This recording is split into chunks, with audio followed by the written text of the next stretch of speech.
Good afternoon, and welcome to the Association for Computing Machinery's Turing Award Lecture. The Turing Award is ACM's most prestigious technical award. If you look at past Turing laureates, it'll read like a who's who of computer science. The Turing Award is given out annually to an individual who has contributed, has given contributions of lasting and major technical importance to the field. And the Turing laureate is invited to give a talk on whatever topic they'd like at any ACM conference during the year. And we are privileged to have this year's laureate choose UPSLA as their venue. So without further ado, I'd like to introduce Dr. Alan Kay. He's a senior fellow at Hewlett-Packard. He's president of Viewpoints Research Institute. And the Turing Award was given to him for pioneering many of the ideas at the root of contemporary object-oriented programming languages, for leading the team that developed Smalltalk, and for fundamental contributions to personal computing. Let's give a warm UPSLA welcome to Alan Kay.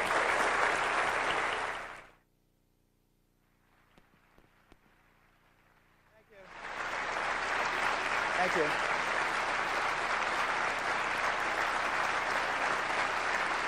Thank you.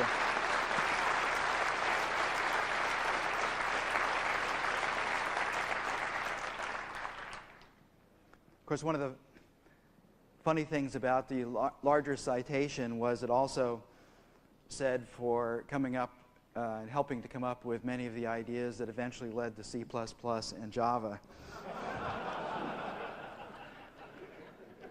And it reminded me of Tony Hoare's in his Turing lecture, which was quite a bit of which was about ALGOL. He pointed out that ALGOL was a great improvement, especially on its successors.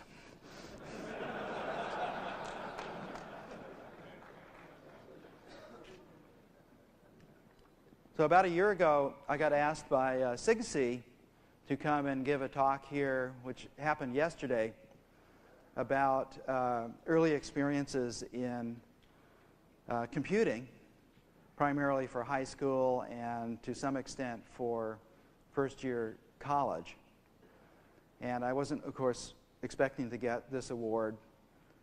And I had spent a fair amount of time trying to think about the high school and college situation, since I had no real experience doing a first course, and I certainly didn't like what I found when I went out and read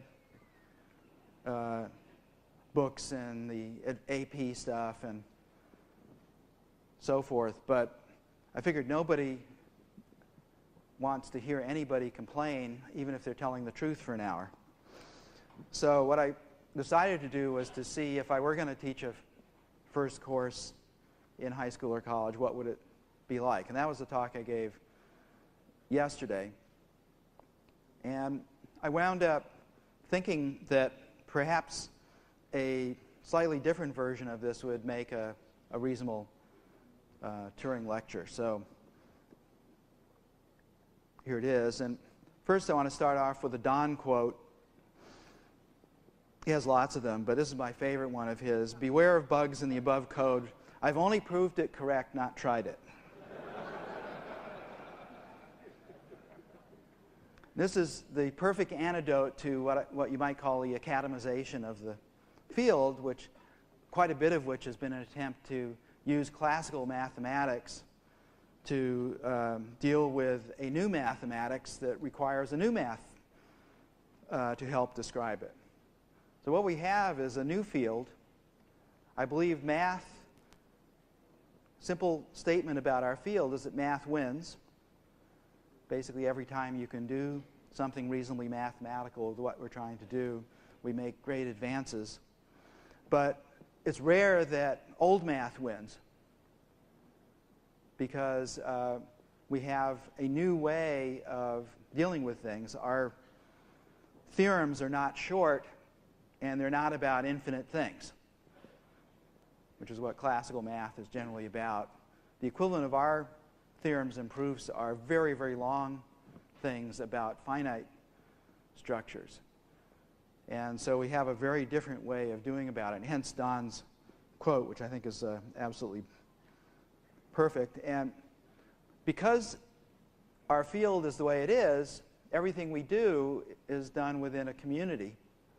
And nobody has benefited more from their community than I have over the years. And for the stuff I'm going to talk about and show tonight, a lot of people contributed, especially over the last few weeks, putting together some of these examples. And these are some of the people. Some of them, you notice, have gray hair. This guy I know is here, Dan Ingalls, and who's the actual creator of Smalltalk. I just wrote the math part, and Dan was the guy who actually made it work. So we should give him a round of applause because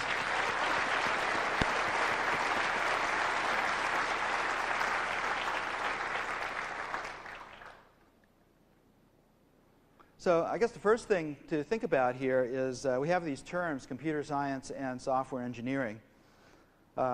I happened to be around when both of these terms were made up. Al Perlis made up the term computer science, absolutely not implying that we had one, but as something to actually aspire to. And I think he immediately regretted it, even in the first few years afterwards, because what happened was what some people have sometimes called physics envy. Basically, everybody who dabbles in the sciences wants to be a physicist because they deal with the absolute foundations of the universe, and they do it with serious math and serious experiments. So physics envy and science envy is often found when fields wind up having science in their name. So library science, social science, computer science. It's interesting, physics, chemistry, and biology don't have science in their name. But I think there can be a science of computing, similar to a science of bridge building. And in fact, Simon pointed out in his book called The Sciences of the Artificial that you can have a science about artifacts, like a science of bridge building. Build a bridge by any means whatsoever, stress it in various ways, analyze it, come up with a theory of bridge building, build some more bridges, and so forth. And in many ways, physics has found itself becoming a science of the artificial because a lot of physics is actually all about the science of building accelerators and detectors and trying to figure out just exactly what it is that those needle swings actually mean. Software engineering actually was a term that came about for a conference, I think in '68 in Garmisch, Germany. And again, the people who went to that conference, except for a few, did not think there was anything remotely like a software engineering at that time. And in fact, the slide shows kind of from the depths to something that we might call engineering today, of the difference between a pyramid made out of bricks with no architecture, just a garbage dump with a nice limestone cover made by slaves. Sounds like something that happens a few miles south of here, actually.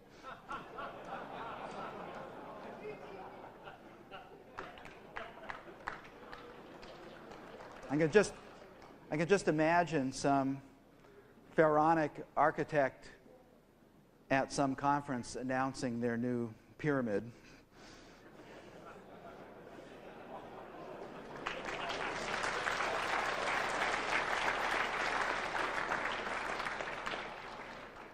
On the other side of the scale, we have one of my favorite artifacts, the Empire State Building, which is well documented. And I urge every single one of you who has aspirations to be an engineer to read the the 3 or 4 excellent recent books about the Empire State Building. One of them is the actual log by the foreman. But basically, the Empire State Building was constructed from start to finish. That is, from tearing down the buildings that were there to occupancy in less than 11 months by less than 3,000 people. The flooring itself went up at the rate of almost 2 stories a day, and the steel was still warm, about 100 degrees warm, from the steel mills in Pittsburgh where it came from. This is one of the greatest organized projects, and the Starrett brothers, who did the Empire State Building, knew they were making a statement because the Depression had just happened. Everything was set up to do this thing. They had already done a couple of skyscrapers, and they had a feeling this might be the last skyscraper for a while, and so they decided to make it an expression of what it meant to be able to make a skyscraper. So it's just the greatest thing. But I think if we look at our own field, we cannot find any instance of 3,000 people being put together to do something incredible in less than 11 months and have it work. So whatever it is that we've got in engineering, it might be closer to Egyptian or Babylonian engineering. Now, somewhere in the middle, things with arches started appearing, and actual architecture appeared. Interesting thing that happened some years before the Gothic cathedrals was the Pantheon in Rome, which has this clear span. It's a dome, a clear span of 14 stories, made out of the best reinforced concrete the world has ever known, but 2,000 years ago. So that was amazing. If you've ever been in there, it looks like it was made yesterday. So I think the best practice that we have right now in our field as far as engineering is a little bit like a Gothic cathedral. Sometimes our projects take 100 years. But we can aspire to build rather large structures by the standards of the Middle Ages out of much, much less material than the Egyptians needed. So little progress is being made, but I think that whenever we say computer science or software engineering, and especially whenever we think we're teaching it, the worst thing we could ever do is to pretend to the students that we know what it is. Because the students are going to be the only ones that are going to save us. So we should teach the students what I was taught when I was in graduate school in the 60s, and that is, it isn't done yet. It's not even close to done.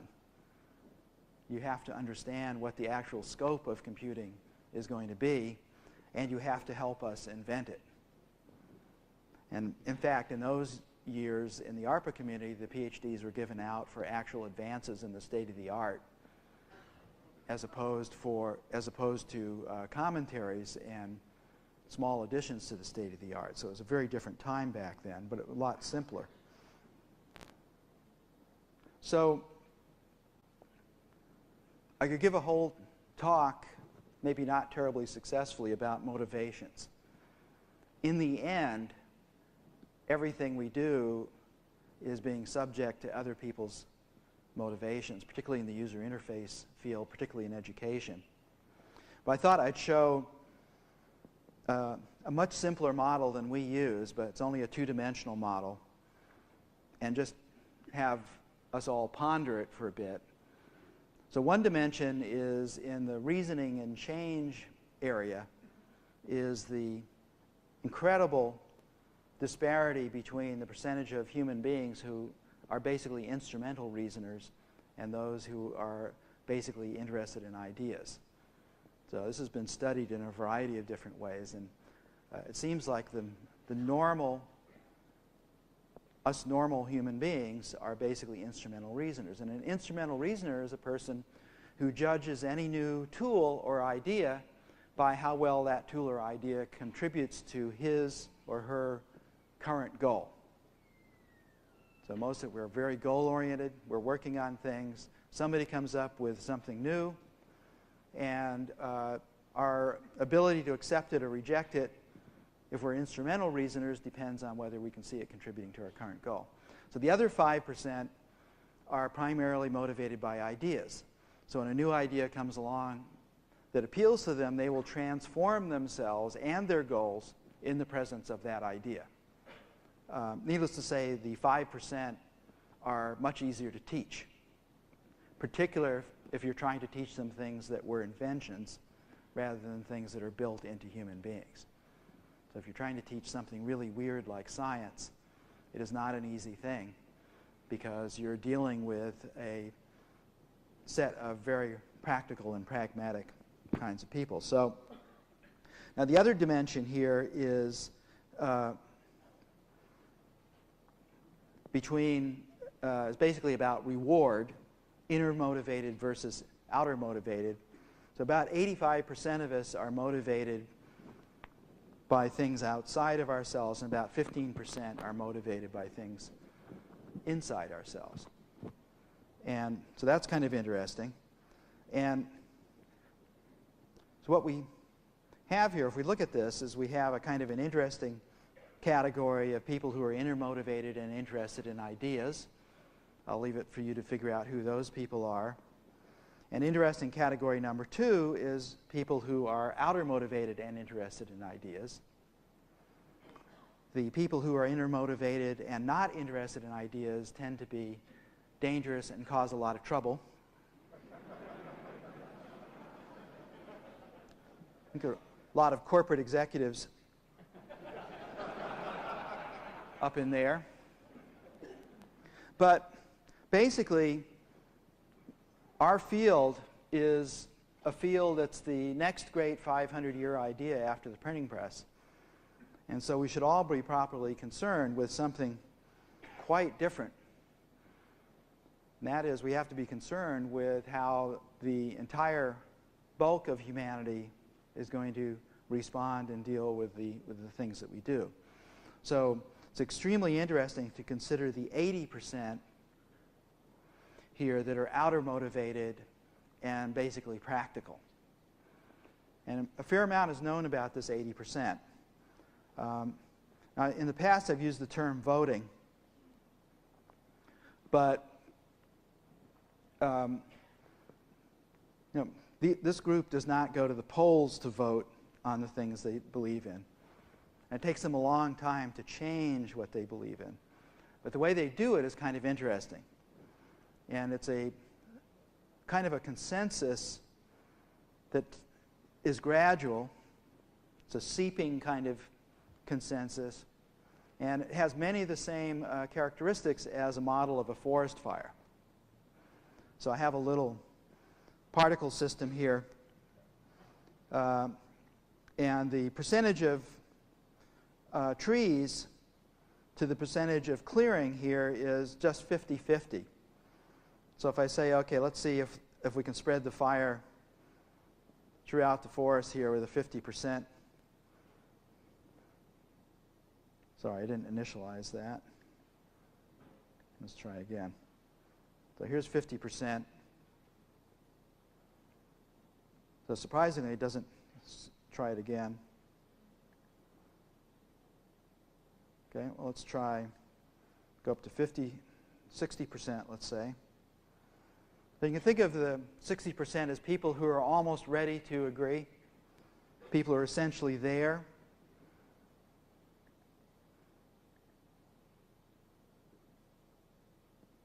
So 10% more spreads better.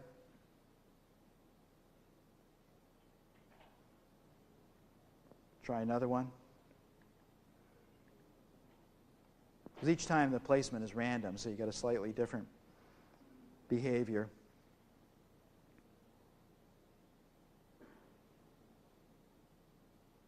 Yeah, so that's about what you get.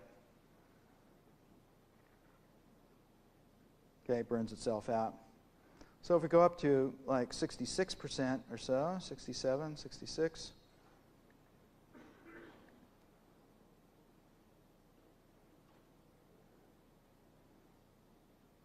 Yeah, so in these contagion models, you can think of this as spreading memes, if you will. Roughly 2/3 of this 80% has to pretty much be there before you can get them to agree and do something, because they just won't do it unless everybody else is doing it. And this model works really great for even weird things like wearing baseball caps backwards and girls showing their belly buttons. If you trace the girls showing their belly buttons over the years, you'll see how gradual this change was until suddenly it was okay. And the thing is, if it's okay now, it was always okay. So what's the problem? Well, the problem was that this group generally didn't think it was okay. And it wasn't okay until about 2/3 of them thought it was okay, and then all of a sudden it became okay. So if you're trying to reform education, or you're trying to get a group of people to understand real object-oriented programming or any other new kind of thing that comes along, you get this incredible disparity, which in computing, there are many, many instances of roughly 30-year lags from when an idea was really proved out to when it gets generally accepted.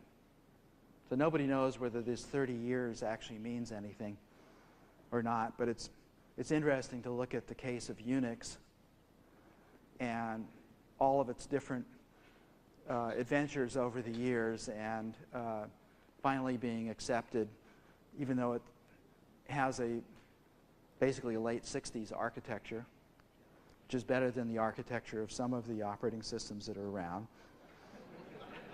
But still, it's a fairly old architecture.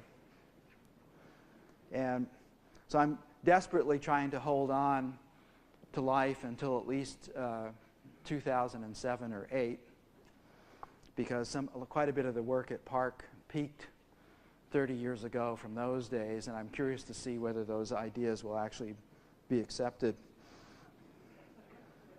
However, if you look at an extreme case, Doug Engelbart, who had some of the best ideas ever, I think he was on a different plane.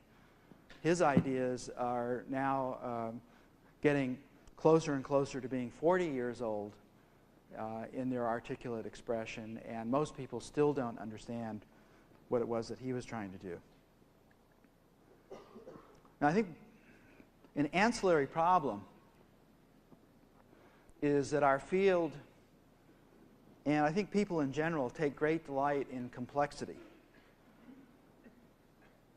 Seems like if you go to schools, it is remarkable how much work they make the poor kids do when if they taught the math better and differently, the kids would have to do much less work. But in fact, I think people delight in complexity and think that putting immense amounts of hard work in, even if there's an easier way, is actually, there's something morally good about it. And so I think for our field, one of the hardest things is the delight in complexity. Because of the many levels of structure in computing, and the difficulty of going from one level to another, pretty much everyone who gets interested in computing and is successful at it is a person who has mastered staggering amounts of complexity. Now, I believe that most of this complexity is absolutely unnecessary, and I believe it can be proved that it's unnecessary. So what we really want is to find the joy of simplicity. And a lot of this talk is almost a living cliche in the sense that very little of what I'm going to say here is stuff that you don't already know. But when I started thinking about what should I say at this talk, simplicity just kept on coming back. All the projects I've been involved in that have been successful because the people who worked in them put quite a bit of effort into keeping things to be simple. And this community of ARPA and then Xerox PARC was outstanding at being simple.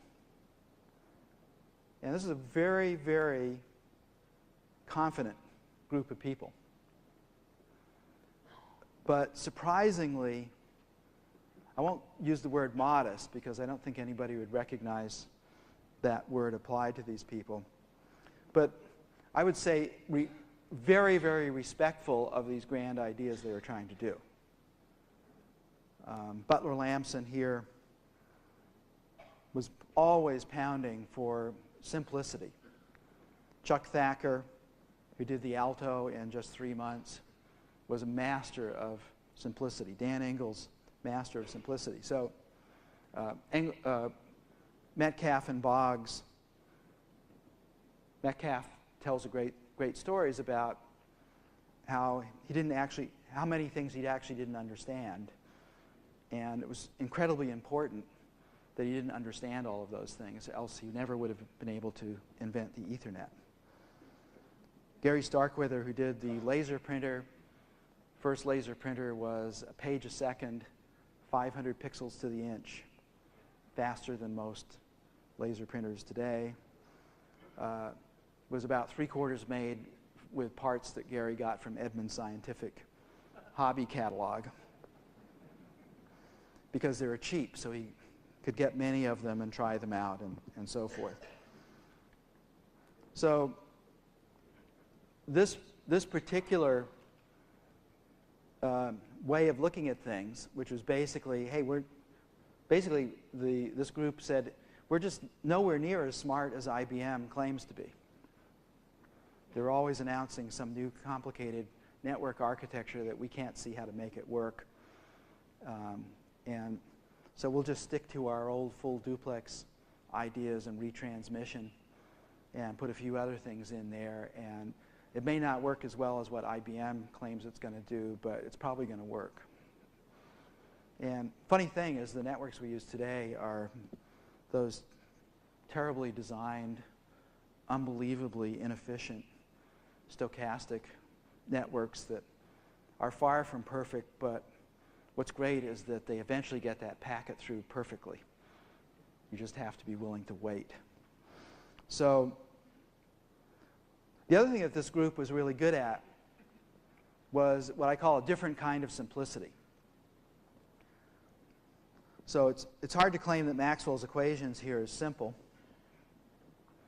because they're all that work you have to do to understand vectors and curl and divergence and gradient. But the nice thing about it is, once you've done that work, it shrinks down to something that's just a simple Eiffel. The Constitution of the United States is one of my favorite systems design. Think of it, millions and millions of mutually incompatible parts running without completely breaking for more than 200 years. Pretty amazing. You can hold it in your hand. The reason you can hold it in your hand is they were wise not to put any laws in it. So it was not a law-based thing. It was not a case-based thing. It was a principle-based thing. It was a kernel. So these are the kinds of things that appeal to me greatly over the years. And I think trying to give beginners at computing a taste for the power of the particular kind of simplicity that works so well is what we should do. Now, the other thing I've noticed in talking with younger people and teaching a course, upper division course at UCLA once a year, and that is that it's not so much that the juniors and seniors don't know that much.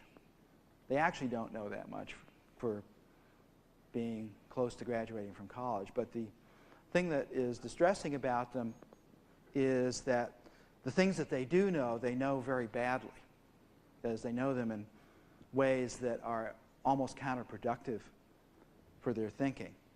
And so I think in a first course at anything, you have a real chance to not just teach the one subject, but in a first course, you can actually touch on a lot of subjects. So for instance, I think math and science should always be taught together in the beginning. They came about that way. One is a language, one is a process. I think systems and computing should be taught together. I think the four of them should be taught together. They're arts. We should teach art and engineering. And why not throw in a little bit about how these unusual ways of looking at the world have affected civilization. I think the other thing that is so critical and so absent in most of our undergraduate computer science curricula is the failure to think of what we're doing as a kind of literacy. Literacy is something that comes about when you have first ideas that are worthwhile talking about, you have a way of writing down those ideas and discussing them. That gives you a literature. And literacy is the ability to deal with both the spoken and the written forms of these ideas. So when we teach an English class, our first English class in college, we're not aiming that class at people who are going to become professional writers when they graduate 4 years later. We actually think of the impact of the printing press and the new rhetorics and new ways of arguing that came with the printing press as something that is larger than becoming a professional reader or writer. And I think the same thing is true of computing. 50 years from now, this will not be controversial. But right now, it's thought of as, even in mighty Stanford with its great endowment, as basically vocational training in Java. And it's primarily thought of as teaching kids programming. And it's absolutely important to learn how to program, but computer science and software engineering are not the same as programming, any more than building Chartres Cathedral is the same as bricklaying. You have to understand one to do the other, but they're very different. I think this is absolutely critical because the picture on this little slide here is Konrad Lorenz out swimming in the pond with his ducks following. If you remember, Lorenz found that whatever moved near a duckling during one little critical period of a few hours was taken thereafter by that duckling to be its mother. And it would follow, even into adulthood, that person. And Lorenz found that they would follow him even more happily if he jumped into the water. So there he is. So I think whenever we're introducing somebody to something, we have to realize that we are going to be, if we're successful, we're going to be a kind of Konrad Lorenz. And we should take great care to what we're going to imprint them on. What we don't want to imprint them on, for God's sakes, is data structures and algorithms. That was a great idea in the 50s.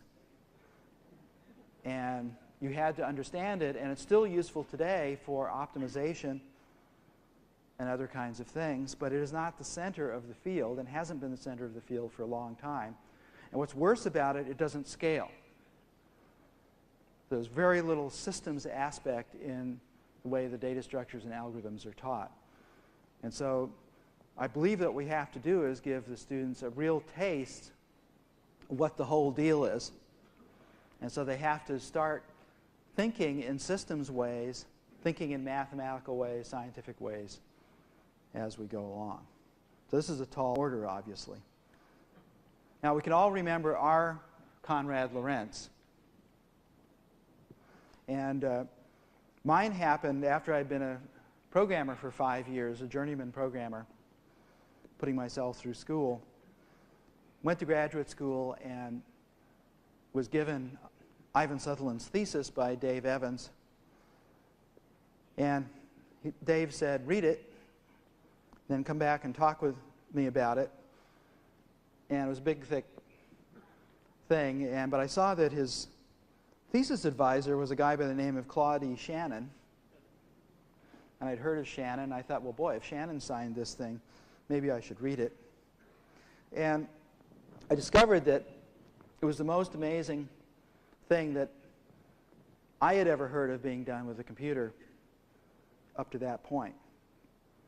And just show you a little bit of the idea of it.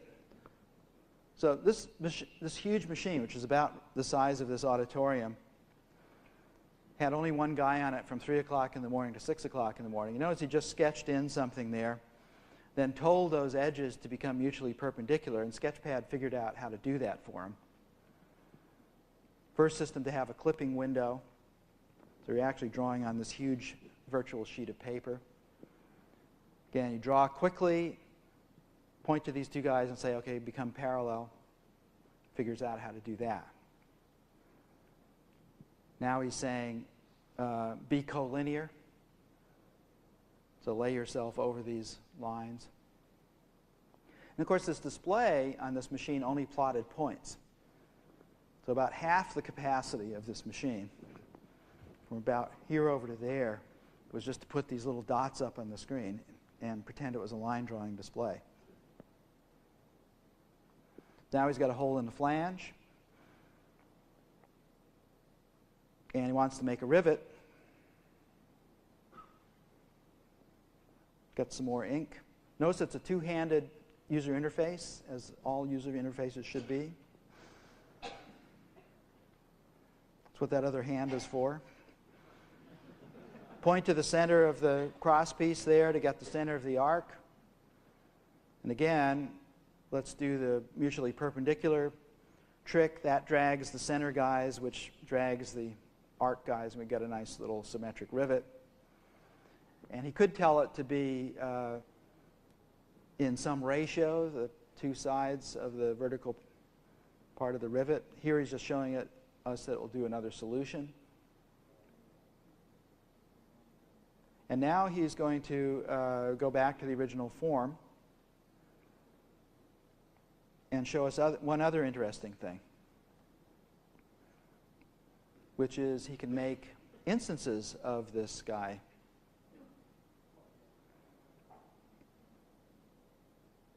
So he gets an instance of the rivet here. He can move it around. You can see the success of Sketchpad led to a desire for better-looking displays.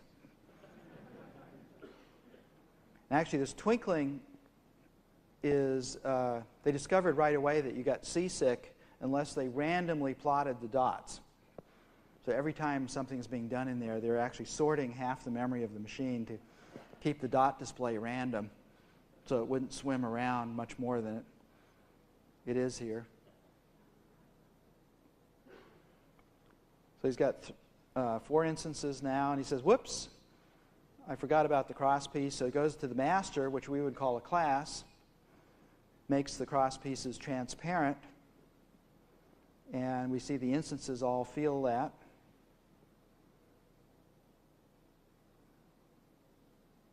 So now he's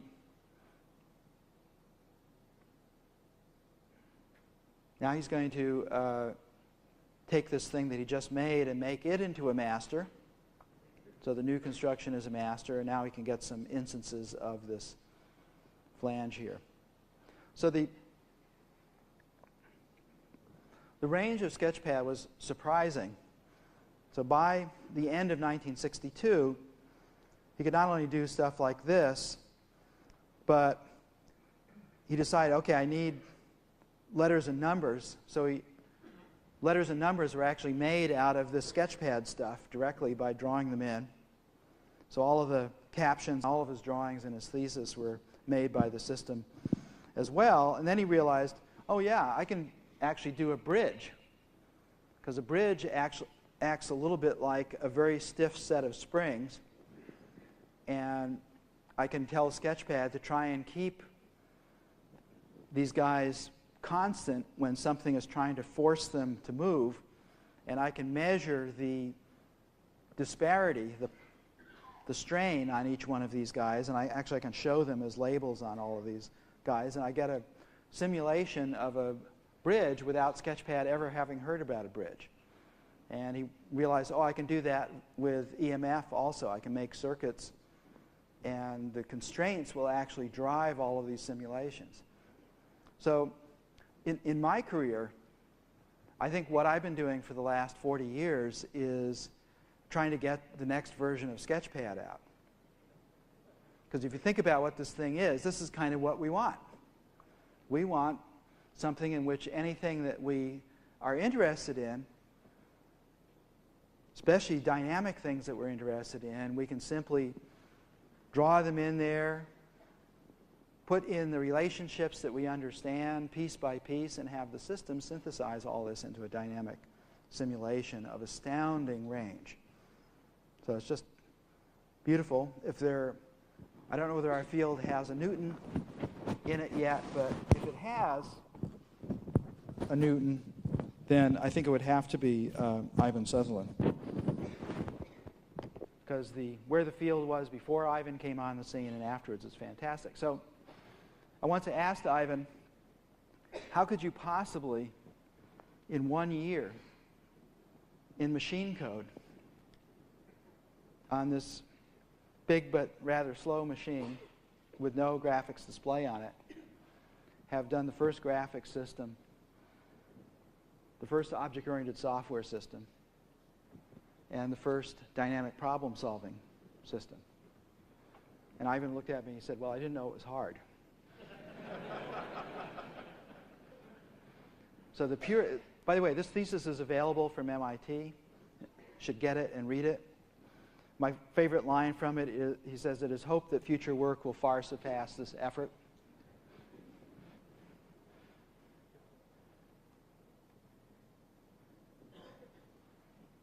So that was my first day in graduate school. And second day I found out that I was actually in the middle of the ARPA community, which I had no realization about. And Licklider was not the funder in 1966. It was Bob Taylor. And they were just starting to talk about doing what Licklider called the intergalactic network. And the reason he called it that is he didn't want people to design a small network. So his original theory was wherever there's an electricity plug on the face of the Earth, there should be a place where you can plug into this intergalactic network. And that meant the thing had to scale at least up to 500 million to 1 billion users. So people were starting to think about that. And a couple of days later, I got a tape and some documents about a language called Simula from Norway by Dahl here and Nygaard. And it was very hard to understand.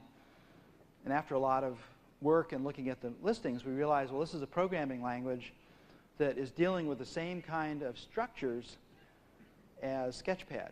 By the way, I should mention the term object predates object-oriented programming.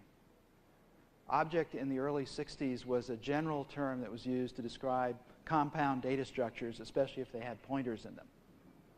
So there's none of the paraphernalia of what we think about as object-oriented programming today. Object was just a general term. You'll find it in lots of old papers. And the realization that you could write procedures for dealing with the kinds of structures that Sketchpad was doing was very liberating, because even though it was ugly compared to what Sketchpad was, Sketchpad was just unbelievably elegant, but nobody knew how to scale the solver on it. And in fact, that problem has not been solved today yet. But by going to the less elegant way of being able to write code against these structures, we all got excited about the possibilities of being able to do in a system like Simula the kinds of graphic and interactive manipulation. And my background coming into this was in molecular biology and mathematics. And particularly Sketchpad just hit me right here as one of these kernels. And the thing I suddenly realized was that if you were sufficiently abstract, if you ignored what these systems were trying to do, if you just thought of them as being cheap versions of all these little computers on the ARPANET, if you could solve the scaling problem in software, then you could actually subsume everything in computing with just one kind of idea, which is essentially a little software computer. Not a procedure, not a data structure, but a whole computer. And a lot of the development of OOP was software engineering after that. Because the interesting things to me in the development of OOP, in the development of practical OOP as it wound up at Xerox PARC, was very similar to what happened in Lisp earlier, which is, boy, we've got this incredibly elegant, wonderful thing. Too bad it runs so slow.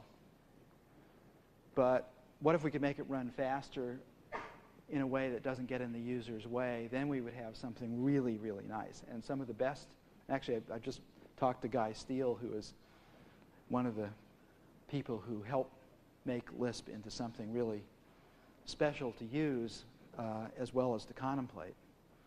And so the image here was, wow, it's all about messages. The reason it's about messages and not about objects so much is that the messages are the abstractions. We spend far too much time in our field worrying about what the objects are. So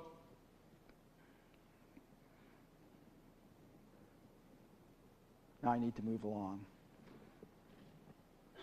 So I have a zillion prejudices.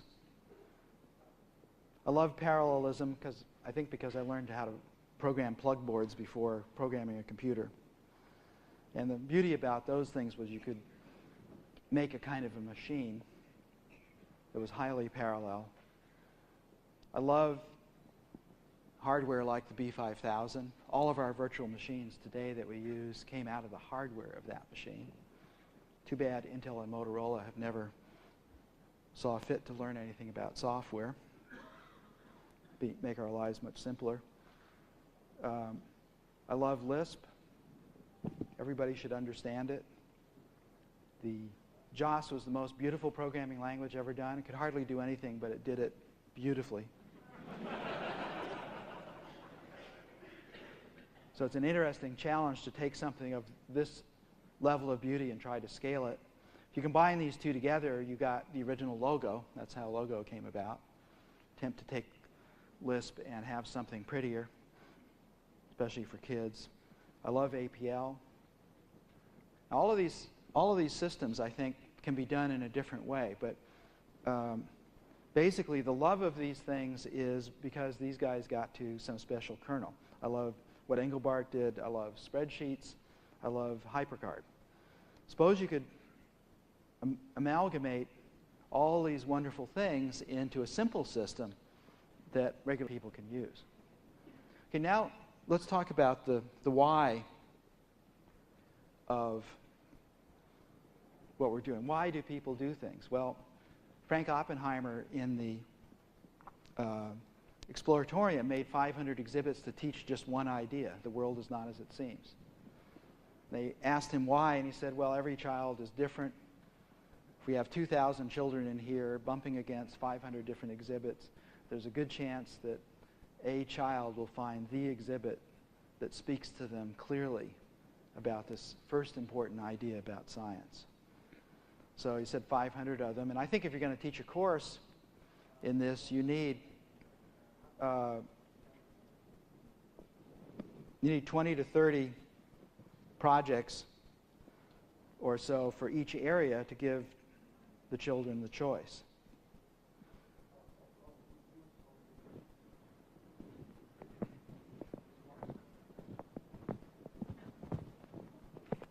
Excuse me, am I interfering with your conversation back here?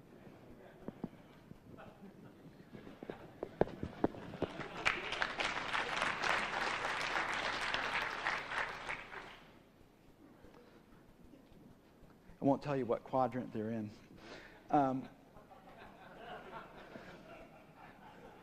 So I think another important idea is scratch programming, because so much of computing education today is learning the library. And I don't think beginners should ever be shown the library. If the programming language can't do interesting things without the library, then what is it? So I think it should be like a Model T. Model T has about 350 parts, and you could take it apart over a weekend and put it back together. But it was a completely real automobile. So a lot of what we're going to look at here in the next few minutes are sort of first order ideas that might say some important things. Now, a good thing is that many people have written about the fun, the beauty, the romance, what's important, and about looking ahead in computing. So there's not just one book out there. I mean, there's less than 1% of the books about computing are worthwhile reading. But it's not one book. There are dozens of them. And so there's plenty of ideas for how to do this stuff. The user interface had better not be like Microsoft's caricature of the stuff that was done at PARC, which is, I always have the feeling when I'm using Windows that I'm dealing with a somewhat dangerous nuclear reactor control panel and that I haven't had enough training on it. Whereas what I want is something like pencil and paper, where although there are things I can learn about pencil and paper, what is most important about them is what I can do without knowing much, so I can find out that pencil and paper is fun. And I want an environment that deals with a set of ideas in a way that gets me to lose myself in the ideas. So Mike Csikszentmihalyi here, who's one of our advisors, had this nice model about this balance between our abilities and the challenges. And he said, well, if the challenges are higher than our abilities, then we start getting anxious, especially if we're climbing up a rock face or we're giving a talk in front of an audience. But if our abilities are greater than the challenge, we start getting bored. So these are the two main states that humans are in. We're either anxious or bored. Hard to get to is this flow state where everything is just working. And we'd like to widen this flow state for beginners. So, for example, one of the things we could do to deal with areas where the challenge is greater than our abilities is to increase the safety. So having undo an environment is kind of nice. Most programming environments don't have much of an undo. And on the other hand, because we get bored so easily, we want something to help us pay attention better. And a good user interface basically deals with these things. It provides more safety than most computer people think an ordinary person needs, and it provides more ways of attracting their attention than most of us think people need. So I just want to show you give you a little bit of a flavor about how children start, and then show you where I think things are actually going to go. So the work we do with children, we want them to have an experience that is basically thinking about ideas, making pictures of them. So, for example, take something that most kids would like to do for one reason or another, which is to learn how to drive their parents' car. So we get them to design a car. And most kids, boys and girls, put on big off-road tires like this, because part of the deal is feeling powerless and wanting to feel empowered. This is something that video game manufacturers really understand. Why are those games so violent?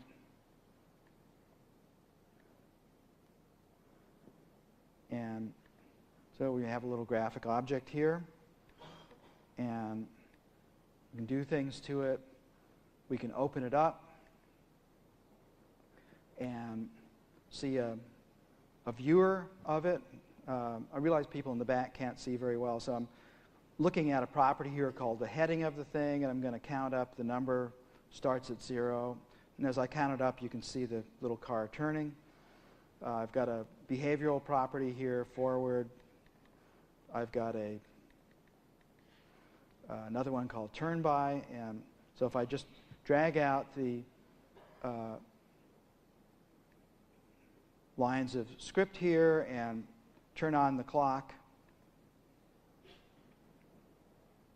then I've got my little car going. There are many different kinds of things I can do with it. For the kids, they want to learn a little bit about driving the car. So the first experiment is what happens if I click this number. It says turn by 0, it goes straight, turn by negative. I'll call this guy car, so we can keep it straight here. That's a little bit like kissing your sister, so because real cars use wheels, so I want to make a wheel here.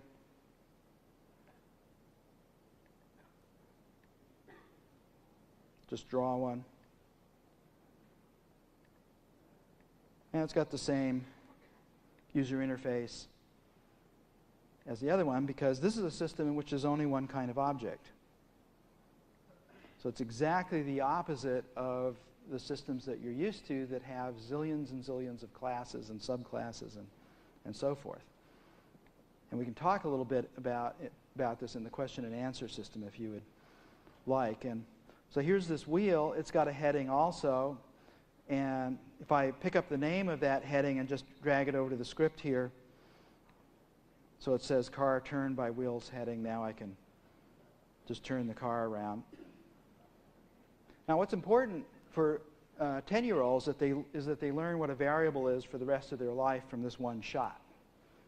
So that's good. And actually, I believe this would be good for high school and college kids too, because there's quite a bit of evidence that they don't ever learn much about what a variable actually is or does, ways of thinking about it. So there are many different kinds of things here that can be done. So having one kind of object, that's kind of weird. I mean, here's a photograph which we can see has the same kind of deal here. The script is one of these guys. What if I open up its viewer? Got one called Scripter here. And I see, oh, it's really the same kind of thing. So what if I make a script on the script here and get it going? So think about the implications of this. It means that wherever I go, well, for instance, what if I go over here? Well, the viewer's got one of those things, and so does this category. So, and this whole outside thing that I'm giving the talk in terms of is also one of these things. So I look at its viewer, the viewer of the world. And, well, it's got the same kinds of things here. If we look at the various traits here, this is like what Nathaniel Charley was talking about earlier. This notion of sideways composition also goes back to Park. Back then in the 70s, it was called aspects, but that word means something somewhat different now. So, and we look at these various things. We can see, oh, the thing is a collection. It's got stuff about its colors and borders and other kinds of things here. And here's one that says as object.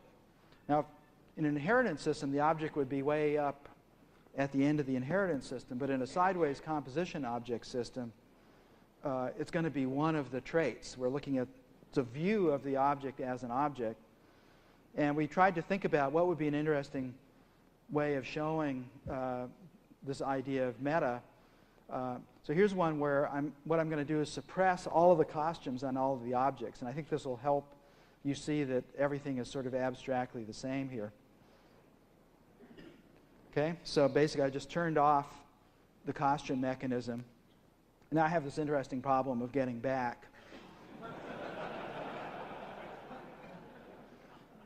But that's why I left my mouse here. So this is the guy who did it. So I'm going to click the little caret here, which I know is there, to make it false. And then I'm going to hit the exclamation point to turn everything back on again.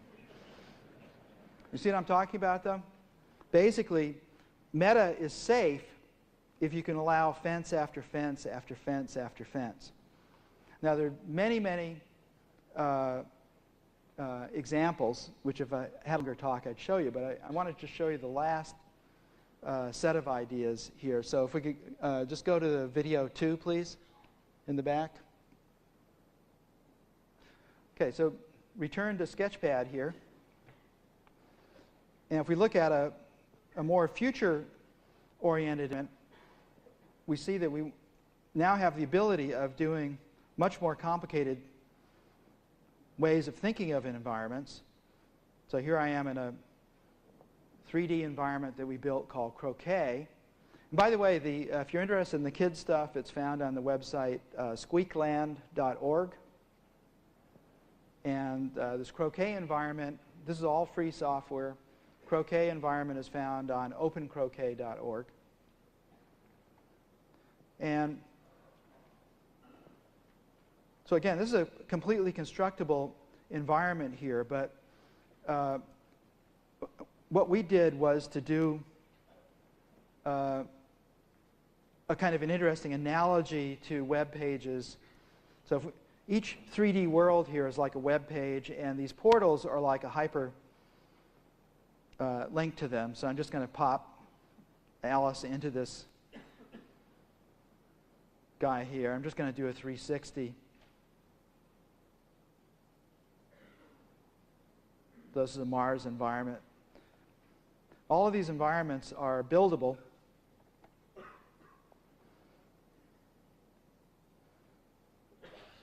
I'm just going to show you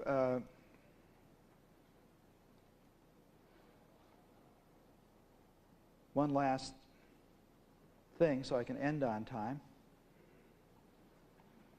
And I kind of like bridges as an analogy here. So we have a bridge structure. And I want to show you what the kids' scripting environment looks like for doing a bridge. So the first thing we want to look at is the little script for masses. Basically what we have here is F equals ma. Acceleration is the force divided by the mass. The velocity is increasing by the acceleration. And the location of all the little elements on here is going to increase by the velocity.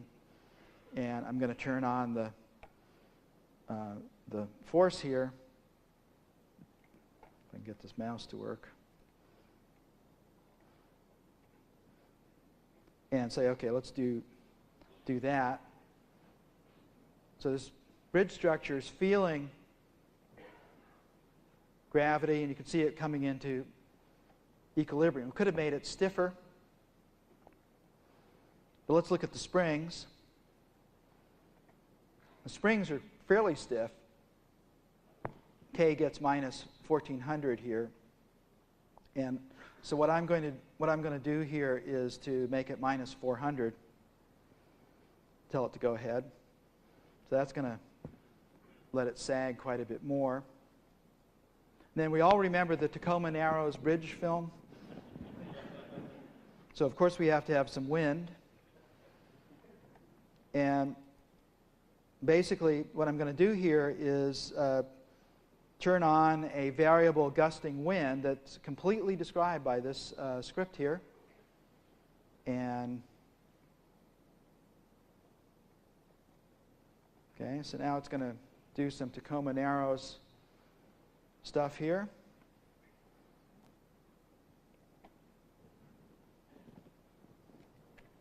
And I need sound.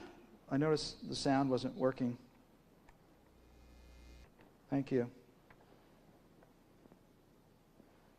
So let's take a look at our bridge here.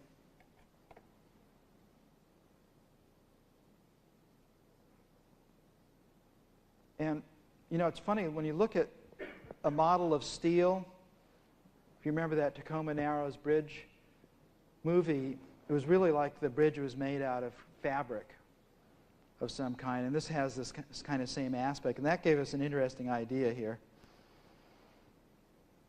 which was...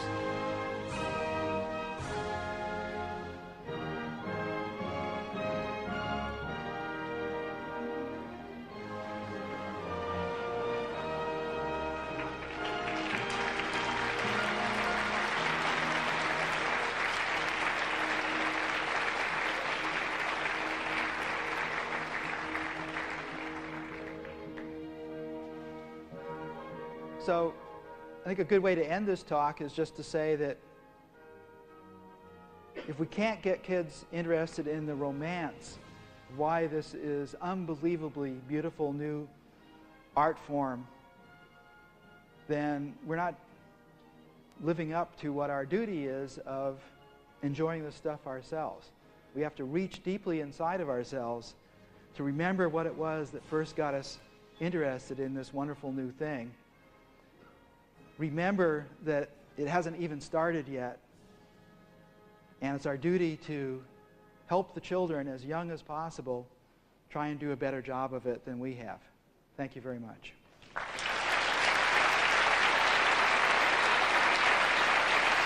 Thank you.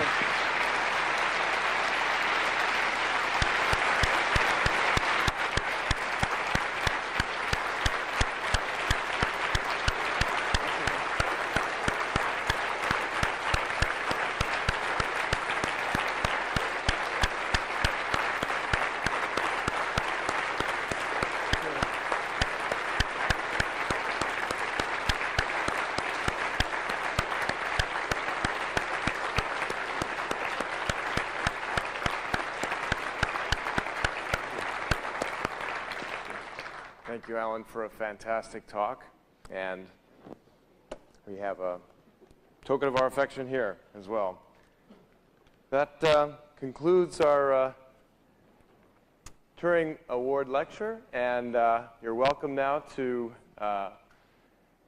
go get dinner.